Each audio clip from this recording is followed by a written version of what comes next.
Destinasi wisata Tanah Lot di Desa Beraban, Kediri, Kabupaten Tabanan akan semakin memperkaya fasilitasnya dengan rencana pembangunan panggung terbuka. Panggung ini dirancang tidak hanya sebagai sarana untuk kegiatan keagamaan umat Hindu, tetapi juga sebagai fasilitas pendukung aktivitas pariwisata dan kesenian.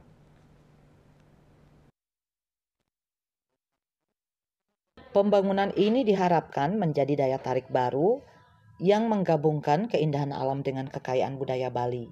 Tanah Lot yang selama Oktober mencatat kunjungan rata-rata sekitar 5.000 wisatawan per hari, menawarkan pengalaman wisata yang memukau dengan pemandangan tebing karang dan pura di tepi laut.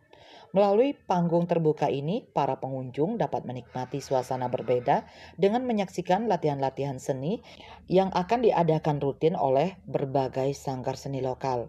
Selain menikmati panorama alam, wisatawan juga bisa menyaksikan proses pelestarian seni dan budaya tradisional Bali secara langsung. Manajer operasional DTW Tanah Lot, Iwayan Sudiana menjelaskan bahwa pembangunan panggung terbuka ini adalah bentuk komitmen pengelola untuk mendukung pelestarian budaya Bali.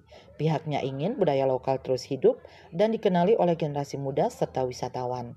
Dengan adanya panggung ini, seni dan budaya Bali dapat ditampilkan dan diapresiasi secara langsung oleh pengunjung. Dengan fasilitas baru ini, Tanah Lot tak hanya akan berfungsi sebagai destinasi wisata spiritual, tetapi juga menjadi pusat kegiatan seni dan budaya. Hal ini akan memberikan nilai tambah bagi wisatawan yang datang dari berbagai penjuru dunia. Puspawati Bali Pos melaporkan.